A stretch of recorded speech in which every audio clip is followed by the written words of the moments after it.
नमस्कार दोस्तों, आप सभी का स्वागत है आपके अपने यूट्यूब चैनल ट्रिकी नंबर 1 में। दोस्तों, इस वीडियो में हम लोग UP triple SC PET exam 2022 के लिए भारतीय इतिहास को यहाँ पर पढ़ेंगे। भारतीय इतिहास आपके एग्ज़ाम में 5 नंबर का आएगा और हम लोग यहाँ पर सिंधु घाटी की सभ्यता, वैदिक संस्कृति, बौद्ध धर्म और जैन धर्म, इन 4 चैप्टर को हम लोग पढ़ चुके हैं और आज हम लोग यहाँ पर स्टार्ट करेंगे मौर्य वंश सम्राट अशोक। ठीक है, तो चलिए देखते हैं यहाँ पर हम लोग मौर्य साम्राज्य। पहला प्रश्न आपका है कि प्रथम भारतीय साम्राज्य स्थापित किया गया था, चंद्रगुप्त मौर्य के द्वारा स्थापित किया गया था। गुप्त, मौर्य, वर्धन, कुषाण में से सबसे पुराना राजवंश कौन सा है? मौर्य वंश सबसे पुराना है। अब आप लोग यहाँ पर देखिएगा, जिसके ग्रंथ में चंद्रगुप्त मौर्य का विशिष्ट रूप से वर्णन हुआ है वह क्या है? विशाख दत्त कृत मुद्रा राक्षस। इसमें चंद्रगुप्त मौर्य का विशेष रूप से वर्णन हुआ है। सैंड्रो कोर्स से चंद्रगुप्त मौर्य की पहचान की थी विलियम जोन्स ने। प्लिनी, जस्टिन, स्ट्रैबो तथा मेगस्थनीज में से वह जिसे सैंड्रो कोर्स चंद्रगुप्त मौर्य और सिकंदर महान की भेंट का उल्लेख किया है, तो किसने किया है? जस्टिन ने किया है। ठीक है। कौटिल्य प्रधानमंत्री थे चंद्रगुप्त मौर्य और बिंदुसार के। चाणक्य अपने बचपन में जाने जाते थे विष्णुगुप्त के नाम से। ठीक है। कौटिल्य का अर्थशास्त्र एक शासन के सिद्धांतों की पुस्तक है। ठीक है। सप्तांग सिद्धांत के अनुसार राज्य के 7 अंग हैं। कौन कौन से हैं? राजा, आमत्य, जनपद, दुर्ग, कोश, सेना एवं मित्र। कौटिल्य के अर्थशास्त्र में प्रकाश डाला गया है राजनीतिक नीतियों पर। मैकियावेली के प्रिंस से तुलना की जाती है कौटिल्य के अर्थशास्त्र से। डाइमेकस भारत आया था, बिंदुसार के शासनकाल में भारत आया था। पाटलिपुत्र में स्थित चंद्रगुप्त का महल मुख्यतः बना था लकड़ी का बना हुआ था। जिस प्राचीन नगर के अवशेष कुम्भरहार स्थल से प्राप्त हुए हैं वह क्या है? पाटलिपुत्र। आगे देखिएगा, बुलंदी बाग प्राचीन स्थान था, पाटलिपुत्र का स्थान था बुलंदी बाग। दोस्तों, यहाँ पर सबसे पहले आपको थ्योरी मिलेगी और थ्योरी के बाद आपको यहाँ पर ऑब्जेक्टिव प्रश्न मिलेंगे। और यदि आपने पूरी वीडियो को अच्छी तरीके से देख लिया तो आप लोग भारतीय इतिहास के प्रश्नों को बहुत अच्छी तरीके से कर पाएंगे। यहाँ पर देखिएगा, अशोक, चंद्रगुप्त, बिंदुसार तथा कुषाण में से वह मौर्य राजा जिसने दक्कन की विजय प्राप्त की थी उसका नाम था चंद्रगुप्त। मालवा, गुजरात एवं महाराष्ट्र पहली बार जीता था चंद्रगुप्त मौर्य ने जीता था। गुजरात चंद्रगुप्त मौर्य के साम्राज्य में सम्मिलित था। यह प्रमाणित होता है रुद्रदामन के जूनागढ़ अभिलेख से। सेल्यूकस, जिनको अलेक्जेंडर द्वारा सिंध एवं अफगानिस्तान का प्रशासक नियुक्त किया गया था, को हराया चंद्रगुप्त ने। अगला प्रश्न आप लोग यहाँ पर देखिएगा, चंद्रगुप्त मौर्य ने सेल्यूकस को पराजित किया था 305 ईसा पूर्व में। यहाँ पर आपको मैप दे रखा है, आगे देखिएगा। आगे लिखा हुआ है कि सहिष्णुता, उदारता और करुणा के त्रिविध आधार पर राजधर्म की स्थापना किसने की थी? अशोक ने की थी। अगला प्रश्न आपका है कि अफगानिस्तान, बिहार, श्रीलंका तथा कलिंग में से वह क्षेत्र जो अशोक के साम्राज्य में सम्मिलित नहीं था कौन सा था? श्रीलंका। अशोक के शिलालेख जिसमें दक्षिण भारतीय राज्यों का उल्लेख मिलता है, किसमें? दूसरे में मिलता है और 13वें में मिलता है।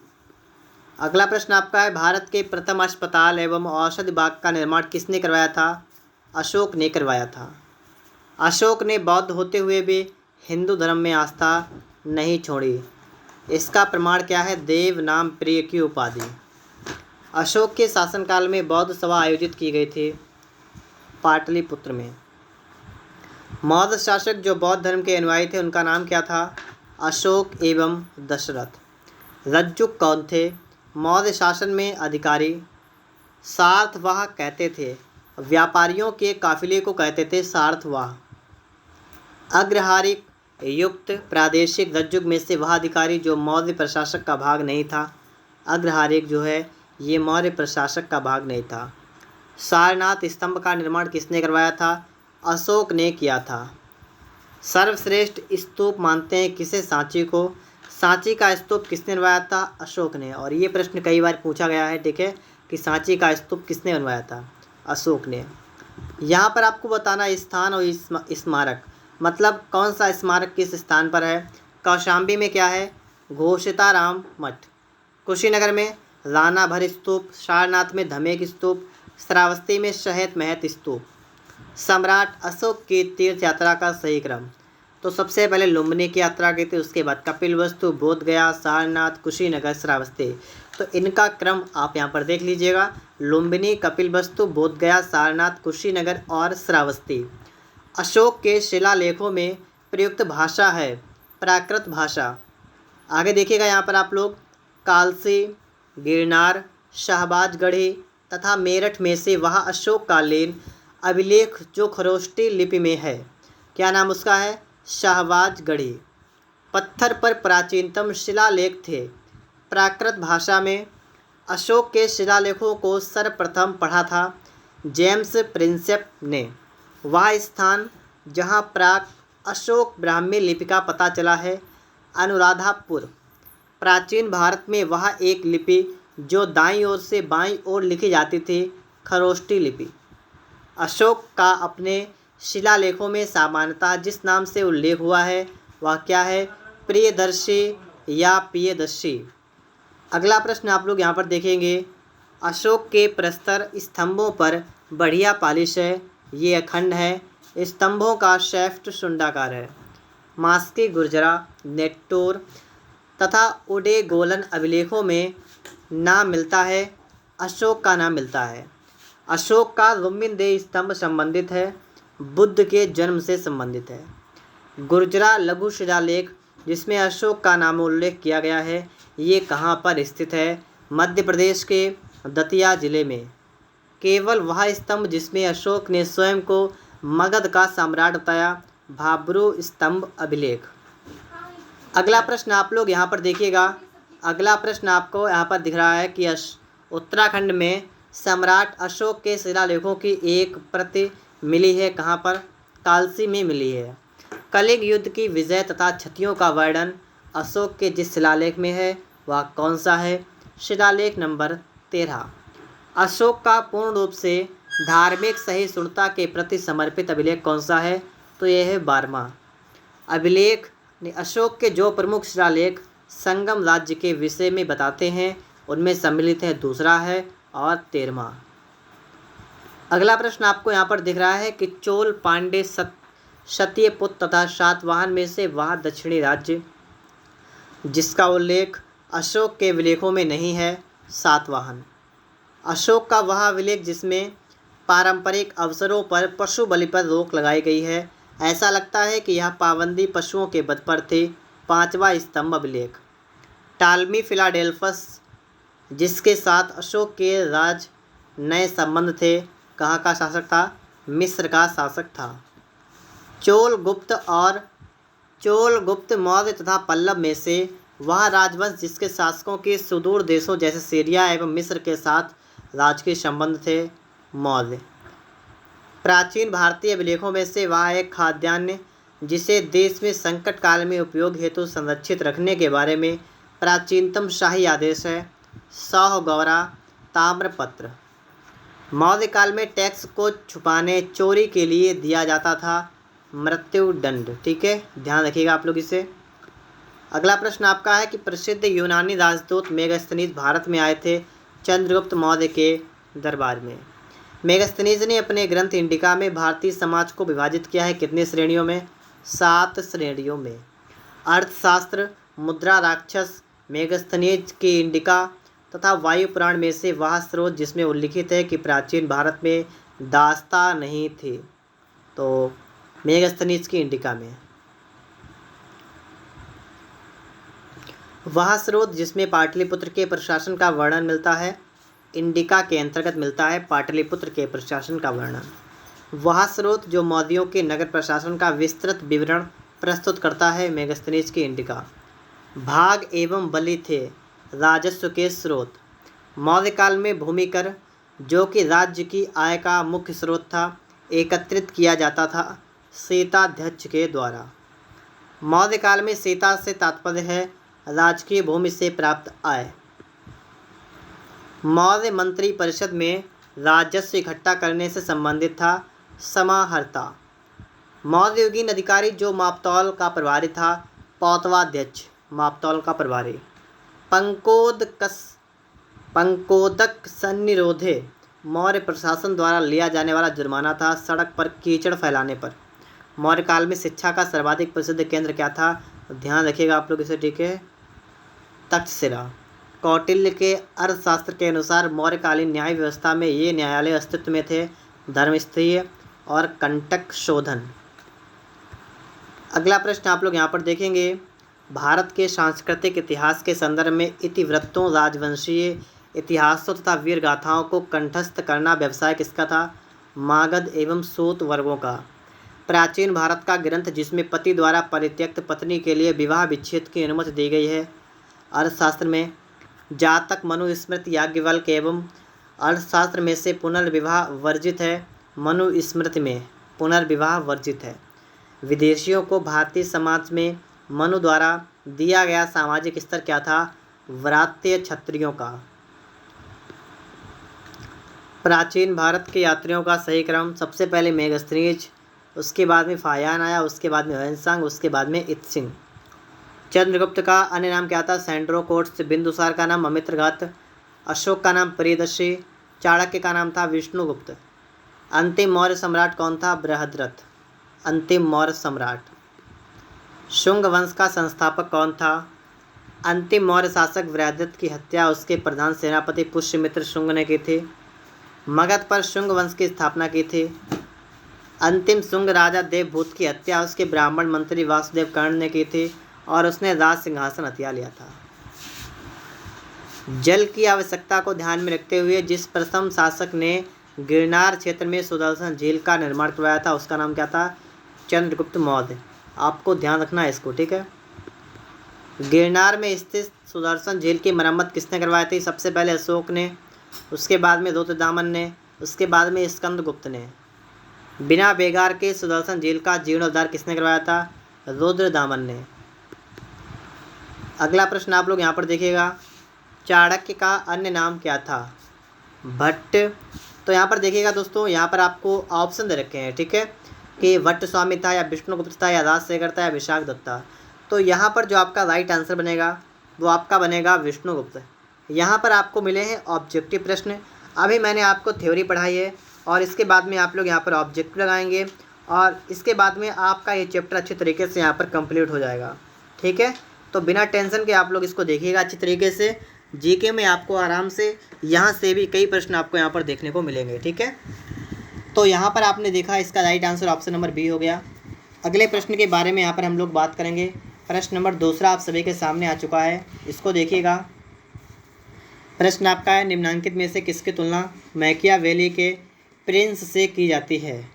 तो कौटिल्य का अर्थशास्त्र, ठीक है, इसकी तुलना जो है मैकियावेली के प्रिंस से की जाती है। वह शासक कौन था जिसने राज सिंहासन पर बैठने के लिए अपने बड़े भाई सुसीम की हत्या की थी? उसका नाम क्या था? अशोक। निम्नलिखित में से सम्राट अशोक की वह पत्नी कौन थी जिसने उसको प्रभावित किया था? उसका नाम क्या था? उसका नाम था कारुबाकी। अगला प्रश्न आपका यहाँ पर है, अशोक ने अपने सभी अभिलेखों में एक रूपता से किस प्राकृत का प्रयोग किया है? तो अशोक ने अर्धमागधी का प्रयोग किया है। बिंदुसार ने विद्रोहियों को कुचलने के लिए अशोक को कहाँ पर भेजा था? तक्षशिला में भेजा था, ठीक है। आगे देखिएगा, प्रश्न आपका है कि निम्नलिखित में से वह व्यक्ति जिसका नाम देवनाम प्रियदर्शी भी था? तो आप सभी को पता होगा अशोक का नाम। और आप यहाँ पर देख सकते हैं ये सभी प्रश्न आपके प्रीवियस ईयर में आए हुए प्रश्न हैं, ठीक है। तो ऐसा मत समझिए कि बेफालतू का है, अच्छी तरीके से पढ़िएगा, आपको प्रश्न यहीं से मिल सकते हैं, ठीक है। आगे देखिएगा यहाँ पर, निम्नलिखित में से प्राचीनतम राजवंश कौन सा है? मैं आपको इसे थ्योरी में भी बता चुका हूँ अभी बिल्कुल। तो मौर्य, ठीक है, सबसे प्राचीनतम। कौटिल्य चाणक्य किसका प्रधानमंत्री था? तो किसका था? चंद्रगुप्त मौर्य का प्रधानमंत्री था, ठीक है। कलिंग विजय के उपरांत अशोक महान ने किस धर्म को अंगीकार कर लिया था? तो इसने जो है बौद्ध धर्म को अंगीकार कर लिया था। चंद्रगुप्त के शासन विस्तार में किसने मुख्य रूप से मदद की थी? तो शासन को विस्तार करने के लिए चाणक्य ने अच्छे तरीके से मदद की थी। आगे देखिएगा, सांची किस कला व मूर्ति कला का निरूपण करता है? तो आपको पता है कि अशोक से संबंधित है, क्योंकि अशोक ने बनाया था। अशोक बौद्ध धर्म का था, तो इसलिए आपका यहाँ पर बी करेक्ट होगा। अब आप लोग यहाँ पर देखिएगा, प्रश्न नंबर आपके लिए 13 आ चुका है। प्राचीन भारत का वह प्रसिद्ध शासक जिसने अपने जीवन के अंतिम दिनों में जैन धर्म को अपनाया था, उसका नाम क्या है? चंद्रगुप्त मौर्य। मौर्य साम्राज्य की स्थापना किसने की थी? चंद्रगुप्त मौर्य ने मौर्य साम्राज्य की स्थापना की थी। आप याद करिएगा, CBA, मतलब सबसे पहले कौन था? चंद्रगुप्त मौर्य था, उसके बाद में बिंदुसार और उसके बाद में अशोक, ठीक है। तो मतलब चंद्रगुप्त मौर्य का पुत्र कौन था? बिंदुसार, और बिंदुसार का पुत्र कौन था? अशोक। मौर्य साम्राज्य में प्रचलित मुद्रा का नाम क्या था? पढ़। क्या था नाम? पढ़। आगे देखिएगा, निम्नलिखित में से कौन मौर्य वंश का शासक नहीं है? तो मैंने अभी आपको बताया CBA, चंद्रगुप्त मौर्य है, बिंदुसार है, अशोक है, अजातशत्रु ये था हर्यक वंश का, ठीक है, इसका नहीं था। निम्नलिखित में से अशोक का उत्तराधिकारी कौन था? देखिए, पहले कौन था? चंद्रगुप्त मौर्य, उसके बाद में कौन था? बिंदुसार, उसके बाद में कौन था? अशोक, और अशोक के बाद में कौन आया था? तो आया था कुणाल, ठीक है, कुणाल। मुद्रा राक्षस का लेखक कौन है? विशाख दत्त। आगे देखिएगा, विशाख दत्त के प्राचीन भारतीय नाटक मुद्रा राक्षस की विषय वस्तु क्या है? तो इसकी विषय वस्तु आपसे पूछी गई है। आप बताएंगे चंद्रगुप्त मौर्य के समय में राज दरबार की दुर्व्यसंधि के बारे में मुद्रा राक्षस में बताया गया है। मालवा, गुजरात, महाराष्ट्र किस शासक ने पहली बार जीते थे? चंद्रगुप्त मौर्य ने जीते थे। किसने सहिष्णुता, उदारता, करुणा के त्रिविध आधार पर राजवंश की स्थापना की थी? तो किसने की थी? आप सभी को पता होना चाहिए, मैं आपको इससे पहले बता चुका हूँ थ्योरी में, अशोक ने की थी, ठीक है। आगे देखिएगा, निम्नलिखित किस शहर में अशोक के शिलालेख नहीं हैं? किस शहर में अशोक के शिलालेख नहीं हैं? तो कहाँ पर नहीं है? पाटलिपुत्र में नहीं है, ठीक है। अर्थशास्त्र का लेखक समकालीन था, मतलब अर्थशास्त्र का जो लेखक था चाणक्य या कौटिल्य, वो किसके समकालीन था? चंद्रगुप्त मौर्य के समकालीन था। तो यहाँ पर आपका बी ऑप्शन करेक्ट होगा। नंद वंश के बाद मगध पर किस राजवंश ने शासन किया था? तो नंद वंश के बाद शासन करने वाला कौन था? मौर्य वंश, ठीक है। मौर्य काल में शिक्षा का सर्वाधिक प्रसिद्ध केंद्र कौन सा था? तक्षशिला, ये भी आप लोग पढ़ चुके हैं। आगे देखिएगा, मेगास्थनीज की पुस्तक इंडिका सभी को पता होगी, और ये प्रश्न आपका आया भी था, ठीक है, यही प्रश्न आपका आया था। आप देखिएगा प्रीवियस ईयर में, तो ये प्रश्न भी आपको वहाँ पर मिलेगा, ठीक है। तो आप समझ सकते हैं यहाँ पर कि ये प्रश्न आपके एग्ज़ाम में बन सकते हैं, ठीक है। जिसके ग्रंथ में चंद्रगुप्त मौर्य का विशिष्ट रूप से वर्णन है, वह क्या है? तो वह क्या है? विशाख दत्त। वह स्रोत जिसमें पाटलिपुत्र के प्रशासन का वर्णन मिलता है, तो इंडिका के अंतर्गत पाटलिपुत्र के प्रशासन का वर्णन मिलता है। अशोक के शिलालेखों में प्रयुक्त भाषा क्या थे? तो अशोक के शिलालेख थे जो, उनकी भाषा क्या थी? प्राकृत भाषा थी। निम्नलिखित में से किस मौर्य राजा ने दक्कन की विजय प्राप्त की थी? चंद्रगुप्त ने। मेगास्थनीज ने भारतीय समाज को कितनी श्रेणियों में विभाजित किया था? 7 श्रेणियों में। कौटिल्य के अर्थशास्त्र में किस पहलू पर प्रकाश डाला गया है? ये प्रश्न भी आ चुका अभी आपका है, राजनीतिक नीतियाँ, ठीक है, ये आपको आप थ्योरी में मिला था। निम्नलिखित में से कौन सा क्षेत्र अशोक के साम्राज्य में सम्मिलित नहीं था? ये भी पढ़ा चुका हूँ मैं, श्रीलंका भी बताया था मैंने आपको, ठीक है, श्रीलंका। पाटलिपुत्र को किस शासक ने सर्वप्रथम अपनी राजधानी बनाई थी? चंद्रगुप्त मौर्य ने बनाई थी। पाटलिपुत्र में स्थित चंद्रगुप्त का महल मुख्यतः किसका बना हुआ था? तो ये लकड़ी का बना हुआ था, ठीक है, किसका बना था? लकड़ी का। बराबर जहानाबाद जिला की गुफाओं का उपयोग किसके आश्रय गृह के रूप में किया गया था? आजीविकों ने। किस अभिलेख से यह साबित होता है कि चंद्रगुप्त का प्रभाव पश्चिम भारत तक फैला हुआ था? तो ये पता चलता है रुद्रदामन का जूनागढ़ अभिलेख से। केवल वह स्तंभ जिसमें अशोक ने स्वयं को मगध का सम्राट बताया है, तो वह कौन सा है? भाब्रू अभिलेख, भाब्रू स्तंभ। ठीक है, और ये प्रश्न भी आपको अभी थ्योरी में मिला था। कहने का मतलब यहाँ पर ये है कि आप ये मत समझिएगा कि ये प्रश्न अच्छे नहीं है, मतलब इम्पॉर्टेंट नहीं है। ठीक है, इसलिए आप लोग इस वीडियो को अच्छी तरीके से देखिएगा, और भी आपकी क्लासेस चल रही हैं लगातार। ठीक है, तो उन्हें भी आप लोग देखिएगा, और अगर आपने सब कुछ ख़त्म किया अच्छी तरीके से तो आपकी तैयारी बहुत अच्छी तरीके से हो जाएगी। ये बात आपको जब पता लगेगी जब आप प्रैक्टिस सेट लगाएंगे, वहाँ पर आपको इसके प्रश्न जो हैं वो भी आपको वहाँ पर देखने को मिलेंगे। अगला प्रश्न आप लोग यहाँ पर देखिएगा, सूची 1 को सूची 2 के साथ सुमेलित कीजिए। तो यहाँ पर आपको सुमेलित करना है, तो चलिए इसको हम सुमेलित करते हैं। यहाँ पर आपका करेक्ट आंसर ऑप्शन सी है। अब इसके हिसाब से आप लोग यहाँ पर लगा लीजिएगा। तो देखिएगा, चंद्रगुप्त इन सेंट्रो कोर्स, मतलब इनका नाम बताया गया है। ठीक है, बिंदुसार, अमित्रघात, अशोक, प्रियदर्शी और चाणक्य, विष्णुगुप्त, कौटिल्य। ठीक है, तो आप इस तरीके से यहाँ पर देख सकते हैं, ये इनकी उपाधियाँ वगैरह हैं, उनको आप लोग याद करिएगा, या अन्य नाम। ठीक है, किस नाम से जानते हैं, अन्य नाम इसे हम कह सकते हैं। प्रथम भारतीय साम्राज्य स्थापित किया गया था, किसके द्वारा स्थापित किया गया था? चंद्रगुप्त मौर्य के द्वारा। उत्तरांचल में अशोक का एक शिलालेख स्थित है, कालसी में। सांची का स्तूप किसने बनवाया था? अशोक ने बनवाया था। अशोक के शिलालेखों को पढ़ने वाला प्रथम अंग्रेज कौन था? कौन था? James Prinsep. कलिंग युद्ध की विजय तथा क्षत्रियों का वर्णन अशोक के किस शिलालेख में मिलता है? 13वें शिलालेख के अंतर्गत मिलता है। ठीक है, correct answer option number D बनेगा आपका यहाँ पर।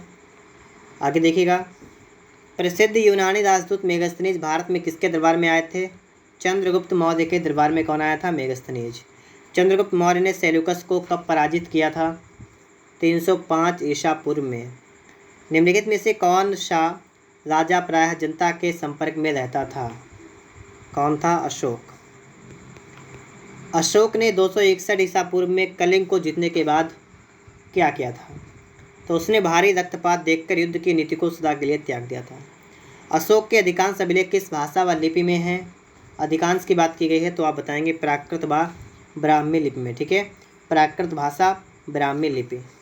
अगला देखिएगा, किस ग्रंथ में चंद्रगुप्त मौर्य के वर्षल निम्न कुल शब्द का प्रयोग किया था? मतलब चंद्रगुप्त मौर्य के लिए निम्न कुल मतलब वर्षल का प्रयोग किया गया था, तो किस ग्रंथ में किया गया था? मुद्राक्षस में। ठीक है, मौर्य नरेश के बारे में निम्न में से कौन सा कथन सही है?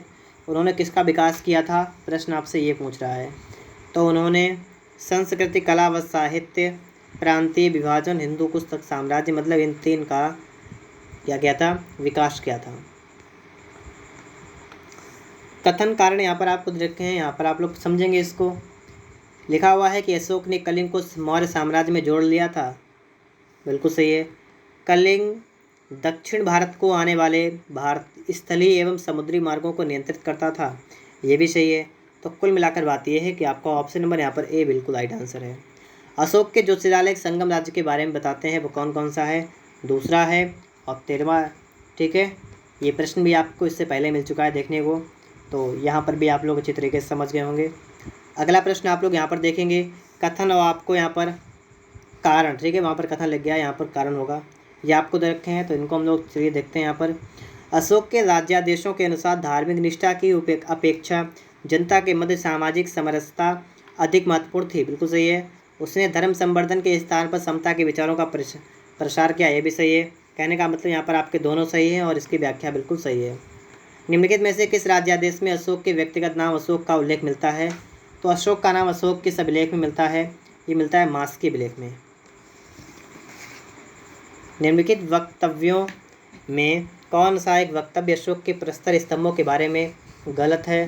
तो ये कौन सा है? ये स्थापत्य संरचना के भाग हैं। श्रीनगर की स्थापना किस मौर्य शासक ने की थी? तो इसकी स्थापना की गई थी अशोक के द्वारा। अगला प्रश्न आपका है, सूची 1 को सूची 2 के साथ सुमेलित कीजिए। यहाँ पर आप लोग सुमेलित करेंगे, तो यहाँ पर देखिएगा, उत्तरापथ प्रांत है, इसकी राजधानी तक्षशिला थी। दक्षिणापथ की थी सुवर्णगिरी, अवंती राष्ट्र की थी उज्जैनी, और प्राची की थी पाटलिपुत्र। मतलब ऑप्शन नंबर आपका यहाँ पर ए वाला बिल्कुल राइट आंसर बन जाएगा। किस ग्रंथ में शूद्रों के लिए आर्य शब्द का प्रयोग किया गया है? तो ये किस ग्रंथ में किया गया है? अर्थशास्त्र में किया गया है। अशोक ने अपने राज्याभिषेक के चौथे वर्ष में निग्रोध के प्रभाव से प्रभावित होकर उसने बौद्ध धर्म की दीक्षा ली थी।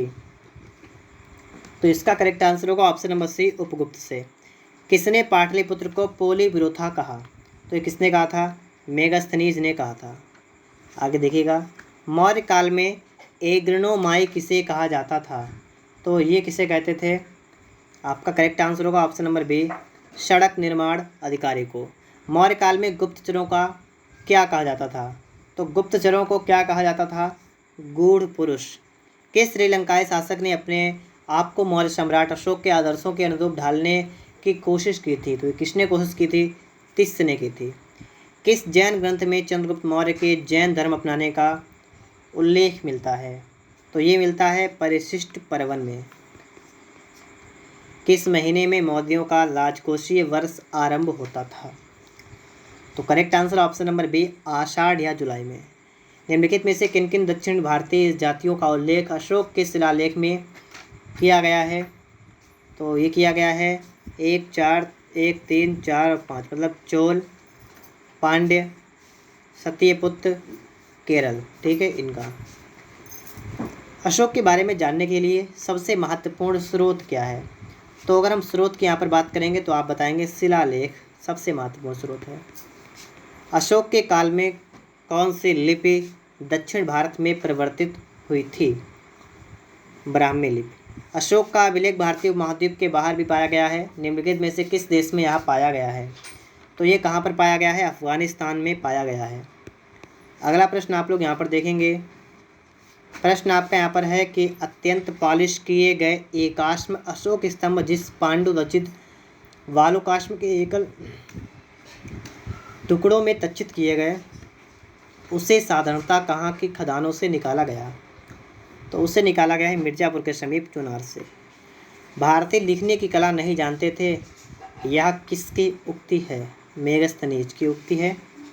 किस मौर्य सम्राट ने एक विदेशी राजा सीरिया के एंटियोकस फर्स्ट से अंजीर शराब दार्शनिक को भारत भेजने का आग्रह किया था? तो यहाँ पर आपका होगा बिंदुसार। अशोक द्वारा कलिंग पर चढ़ाई की जानकारी के लिए कौन सबसे महत्वपूर्ण स्रोत है? तो यह आपका है 13वां बृहत शिलालेख। बिंदुसार की मृत्यु के समय अशोक जो है वो किस प्रांत का गवर्नर था? तो अशोक उज्जैन का गवर्नर था। किस शिलालेख में अशोक ने घोषणा की कि सारी प्रजा मेरी संतान है?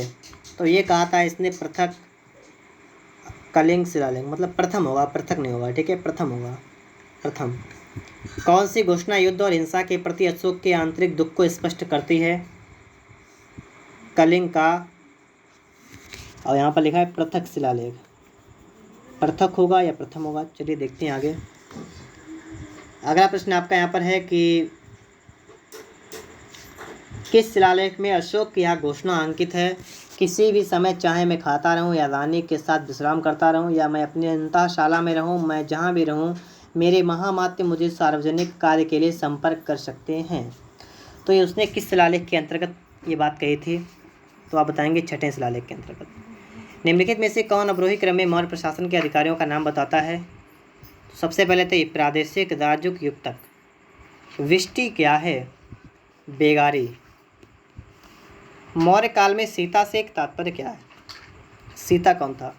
राजकीय भूमि से प्राप्त आय को सीता कहते थे। और ये प्रश्न भी आपका थ्योरी में भी आ चुका है। निम्नलिखित में से मौर्य कला का सबसे अच्छा नमूना कौन सा है? तो आप सभी को ये तो पता होना चाहिए कि उन्होंने सबसे ज़्यादा स्तंभ लेख बनाए थे, ठीक है। कहाँ से प्राप्त अभिलेखों से मौर्य काल में अकाल, सूखा जैसे दैवी प्रकोप के समय राज्य द्वारा राहत कार्य किए जाने का विवरण मिलता है? तो ये मिलता है महास्थान, बांग्लादेश, शाहगोरा, उत्तर प्रदेश में, ठीक है। इसके बाद में अशोक ने श्रीलंका में बौद्ध धर्म का प्रचार करने के लिए किसको भेजा था? ए और बी दोनों हैं, मतलब महेंद्र और संघमित्रा को। अशोक के मानसेहरा पाकिस्तान और सहवाजगढ़ी पाकिस्तान से प्राप्त बृहत शिलालेखों में किस लिपि का प्रयोग किया गया है? तो इन दोनों की अगर बात करेंगे तो खरोष्ठी लिपि का प्रयोग किया गया है। कहाँ से अशोक के द्विभाषी ग्रीक और अरामाइक अभिलेख प्राप्त हुए हैं? तो ये प्राप्त हुए हैं शर एक गुना, मतलब कंधार से। कौटिल्य द्वारा रचित अर्थशास्त्र कितने अभिकरणों में विभाजित है? तो यह आपकी है 15। अर्थशास्त्र में उल्लिखित सप्तांग में कौन शामिल थे? तो अभी आप लोग कुछ देर पहले इसको देख भी चुके हैं, सातों को। राजा, क्षेत्र, प्रशासन, कोश। अशोक का समकालीन तुर्मे कहाँ का राजा था? तो तुर्मे जो था ये मिस्र का राजा था। किसके शासनकाल में डायमेकस भारत में आया था? डायमेकस भारत आया था बिंदुसार के काल में। ठीक है, ऑप्शन नंबर आपका यहाँ पर बी वाला करेक्ट होगा। निम्नलिखित में से अभिलेखों में से किसमें अशोक का नाम उल्लेख है? तो अशोक का नाम किसमें उल्लेख है? गुर्जरा में। किस बौद्ध मूल ग्रंथ में मौर्य सम्राट अशोक का विवरण मिलता है? किसमें मिलता है? महावंश में। और अंतिम प्रश्न आपका है कि निम्नलिखित में से किस उभारदार मूर्ति शिल्प शिलालेख में अशोक के प्रस्तुत रूप चित्र के साथ राण्यो अशोक उल्लिखित है? तो ये किसमें है? कंगल हल्ली में। तो इस प्रकार से हमारी वीडियो यहीं पर समाप्त होती है और हमारा चैप्टर भी यहाँ पर ये समाप्त होता है। मिलते हैं अगले वीडियो में। तब तक अगर आप लोगों ने अभी तक चैनल को सब्सक्राइब नहीं किया है तो आप लोग सब्सक्राइब करिएगा, और अगर आप लोगों ने इससे पहले के वीडियो नहीं देखे हैं तो उनको भी देखिएगा। और अगर आपको किसी विषय की तैयारी करनी है तो भी आप लोग प्ले लिस्ट को चेक कर सकते हैं। ठीक है, और अगर आपको प्ले लिस्ट ना मिले तो आप लोग हमें कमेंट बॉक्स में बता दीजिएगा, और टेलीग्राम चैनल को भी ज्वाइन कर लीजिएगा। उसका लिंक भी आपको डिस्क्रिप्शन बॉक्स में मिल जाएगा।